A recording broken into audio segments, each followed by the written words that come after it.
75 வயசுல ஒருத்தரால இவ்வளோ ஸ்வாகா இருக்க முடியும்னா அவர் தான் சூப்பர் ஸ்டார் கொய்யால, அவர் தான் inspiration. Ladies and gentleman, boys and girls, welcome to my YouTube channel. நான் உங்கள் அர்ஜுன் ராம். ஸோ கூலி படத்தோட ட்ரெய்லர் இப்போதாங்க கொஞ்சம் நேரம் முன்னாடி ரிலீஸ் ஆச்சு. நான் பார்த்தேன். சூப்பர் ஸ்டார் படம். லோகேஷ் கனகராஜ் அவர்கள் டைரக்ட் பண்ணியிருக்காரு. மிகுந்த எதிர்பார்ப்பில் April 14th வேர்ல்டு வைடு இந்த படம் ரிலீஸ் ஆகுது.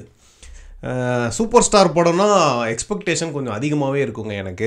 நான் வந்து தமிழ் சினிமாவில் ஒரு பர்டிகுலர் நடிகரோட ஃபேன், தனிப்பட்ட ஒரு நபருக்கு ஃபேன் அப்படின்னு நான் வந்து என்னை அடையாளப்படுத்திக்க மாட்டேன். எல்லாருமே எனக்கு பிடிக்கும். சூப்பர் ஸ்டார் ரஜினிகாந்த் பிடிக்கும், கமல் சார் பிடிக்கும், தல அஜித் பிடிக்கும், தளபதி விஜய் பிடிக்கும். எல்லாருமே நல்லா நடிக்கிறவங்க யாராக இருந்தாலும் எனக்கு பிடிக்கும். நான் வந்து ஒரே ஒரு தனிநபருக்கு ஃபேன் அப்படின்னு நான் என்னை அடையாளப்படுத்திக்கணும் அப்படின்னா அது MS தோனி மட்டும்தான். அவருக்கு தான் நான் பயங்கர தீவிரமான ஃபேன். அவரை பற்றி யாராவது தப்பாக பேசினா என்னால் தாங்க முடியாது. நான் வந்து டிஃபெண்ட் பண்ணி வீடியோ போடுவேன். அந்த லெவலுக்கு ஃபேன். மற்றபடி ஆக்டர்ஸ்னால் எல்லாருமே ரொம்ப பிடிக்கும். But I have to be honest, super star ரஜினிகாந்த்னா எனக்கு கொஞ்சம் எக்ஸ்ட்ராவாக பிடிக்கும். என்ன காரணம் அப்படின்னு பார்த்தீங்கன்னா, சின்ன வயசுலேருந்து நான் ஃபஸ்ட்டு பார்த்து ஒரு ஆக்டர் மேலே எனக்கு ஒரு கிரேஸ் வந்தது அப்படின்னா அது சூப்பர் ஸ்டார் ரஜினிகாந்த் தான். சின்ன வயசில் எங்கள் அம்மாலாம் சொல்லுவாங்க, சட்டை பட்டனெல்லாம் ஓப்பன் பண்ணி விட்டு, உள்ள டிஷர்ட் கூட போடாமல் சும்மா சட்டை பட்டனெல்லாம் ஓப்பன் பண்ணி விட்டு பயங்கரமாக சுற்றிக்கிட்டு திரிவானாம். என்னடா அப்படி பண்ணுற பைத்தியக்கார மாதிரி அப்படின்னு எங்கள் அம்மா கேட்டால் நான் சொல்லுவேன், சூப்பர் ஸ்டார் ஸ்டைல் அப்படின்னு வேணாம். அப்புறம் சமீபத்தில் இந்த ரோஸ்ட் வீடியோஸ்லாம் நான் கொஞ்சம் பண்ணுவாங்க. அதை பார்த்துட்டு நிறைய பேர் எனக்கு சொல்லியிருக்காங்க, நீங்கள் என்ன சூப்பர் ஸ்டார் ஃபேனா, கொஞ்சம் சூப்பர் ஸ்டார் சாயல் வருது நீங்கள் ரோஸ்ட் பண்ணும்போது உங்களோட வீடியோஸில் அப்படின்லாம் சொல்லியிருக்காங்க. அதெல்லாம் பார்க்கும்போது ஆமாம்ல, லைட்டாக அது மாதிரி வருதில்ல அப்படின்னு நானே யோசிச்சிருக்கேன். என்னென்னா, நம்ம ஒருத்தரை பயங்கரமாக ரசிக்கும் போது நம்மளை அறியாமலே ஒரு சில விஷயம் நம்மளுக்குள்ளே போயிடுங்க. ஸோ அப்படி தான் சூப்பர் ஸ்டாரோட சாயல்கள்லாம் கொஞ்சம் அவரை மாதிரி நான் இமிட்டேட் பண்ணுறேன்னு நினைக்கிறேன் ஒரு சில வீடியோஸில். அது நான் வாண்டடாக பண்ணுறது கிடையாது, அது என்ன அறியாமலே எனக்குள்ளே வந்திருக்குன்னு நினைக்கிறேன். ஸோ சூப்பர் ஸ்டார் அப்படின்றவர் வந்து ஒரு மிகப்பெரிய ஆளுமை தமிழ் சினிமாவில்.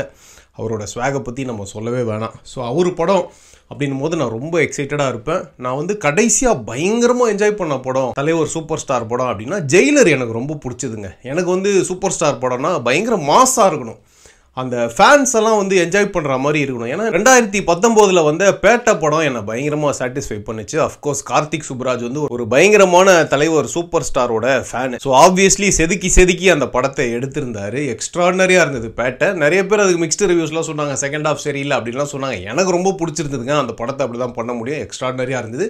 அதுக்கப்புறம் ஒரு சில படங்கள், இந்த அண்ணாத்த அந்த மாதிரி படங்கள், அதெல்லாம் எனக்கு ரொம்ப சாட்டிஸ்ஃபை பண்ணலை. பட் ஜெயிலர் எனக்கு வந்து ரொம்ப சாட்டிஸ்ஃபைங்காக இருந்தது. அதுக்கப்புறமா கூலிக்கு நான் ரொம்ப பயங்கரமாக எதிர்பார்த்துக்கிட்டு இருக்கேன். லோகேஷ் கனகராஜ் ஆப்வியஸாக கமல் சாரை வச்சு விக்ரம் வந்து எக்ஸ்ட்ராடனரியாக ஒரு படம் பண்ணார். அன்ஃபார்ச்சுனேட்லி விஜய் சாரை வச்சு அவர் பண்ண 2 படமும் எதிர்பார்த்த லெவலுக்கு போல. ஒரு சில விஷயங்கள் கொஞ்சம் கோட்டை விட்டுட்டார். மாஸ்டர்லேயும் சரி, லியோலையும் சரி. I'll be very honest.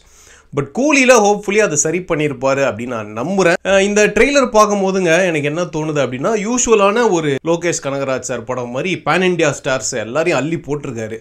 ஒவ்வொரு ஸ்டேட்டுக்கும் ஒரு ஆர்டிஸ்ட் அப்படின்ற மாதிரி. மலையாளத்தில் சூபின் ஷாயர் எக்ஸ்ட்ராடனரி ஆக்டருங்க. அவர் மலையாளம் இண்டஸ்ட்ரியில் அவரோட மலையாள படங்கள் அவ்வளோ பார்த்துருக்கேன் நான். எனக்கு அவ்வளோ பிடிக்கும். டான்ஸும் இப்படி ஆடுவார்னு இந்த படம் பார்த்து, ட்ரெய்லர் பார்த்து, இந்த மோனிகா சாங் பார்த்து தான் எனக்கு தெரியுது. அப்புறம் கன்னடாவில் பார்த்தீங்கன்னா உபேந்திரா அப்படின்னு சொல்லிட்டு அவர் மிகப்பெரிய சூப்பர் ஸ்டாருங்க.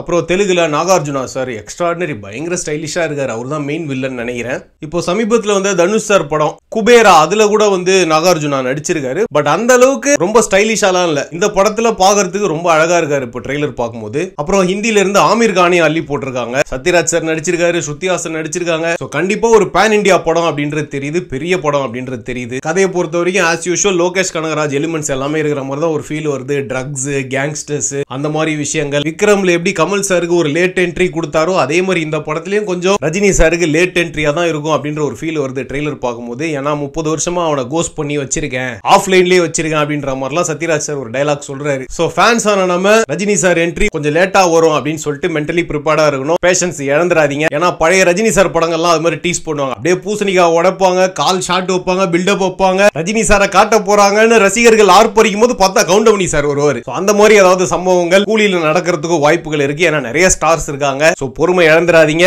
அப்புறம் இந்த ட்ரெய்லர்ல ரஜினி சார் வந்து அந்த வாக் பண்ணி சைட் ஷாட்ல ஒரு டயலாக் பேசிட்டே வராரு. பயங்கரமா இருந்ததுங்க. ஒரு சில ரஜினிசம் மொமெண்ட்ஸ் எல்லாம் செமையா இருந்தது ட்ரெய்லர்ல. எஸ்பெஷலி குறிப்பா எண்ட்ல அந்த தீக்குச்சி மாதிரி வச்சுக்கிட்டு ஏதோ ஒன்னு பண்றாரு. டப்புன்னு பிளாஷ்பேக் ஒன்னு போது, பழைய ரஜினி ஒன்னு காட்டுறாங்க. அது செமையா இருந்தது. அப்புறம் ட்ரெய்லர் முடியும் போது அங்க இருக்கக்கூடிய இன்னொரு கூலி கிட்ட பார்த்து அப்படின்ற மாதிரி ஒன்னு பண்றாரு. Typical Rajini sir behaviour. அதெல்லாம் ஸ்கிரீன் பிளே மட்டும் கோட்டை விடாம லோகேஷ் கனகராஜ் பண்ணிட்டாரு. ஜெயிலர்ல வந்த மாதிரி மாஸ் மொமெண்ட்ஸ் அதெல்லாம் பக்காவா பிளேஸ் பண்ணி மேட்ச் பண்ணிட்டாருன்னா படம் கண்டிப்பா தெரியா இருக்கும் அப்படின்னு தாங்க எனக்கு தோணுது. பேக்ரவுண்ட் ஸ்கோர் கண்டிப்பா அனிருத் பட்டையை கலப்பி இருப்பாரு. அவர் ரஜினி சார்னா வேற லெவல்ல மியூசிக் போடுவாரு. ஸ்கிரீன் பிளேல கரெக்டான இடத்துல கரெக்டான விஷயங்களை பிளேஸ் பண்ணிருந்தாருன்னா sure shot hit. Really excited for August 14. எப்படியாவது ஃபர்ஸ்ட் ஷோ போயிடணுங்க. வெறித்தனமா waiting. So super star fans and Lokesh Kanagaraj sir fans and Tamil cinema fans, உங்களோட தாட்ஸ் அபவுட் தி ட்ரெய்லர் என்ன? உங்களுக்கு பிடிச்சிருந்ததா என்ன ஏது அப்படின்றத கமெண்ட் செக்ஷன்ல டிராப் பண்ணுங்க. Thank you so much for watching. நான் இன்னொரு சுவாரஸ்யமான வீடியோல சீக்கிரம் உங்களை சந்திக்கிறேன். Tata bye bye, see you. வர்ட்டா மமே டுர்ரே.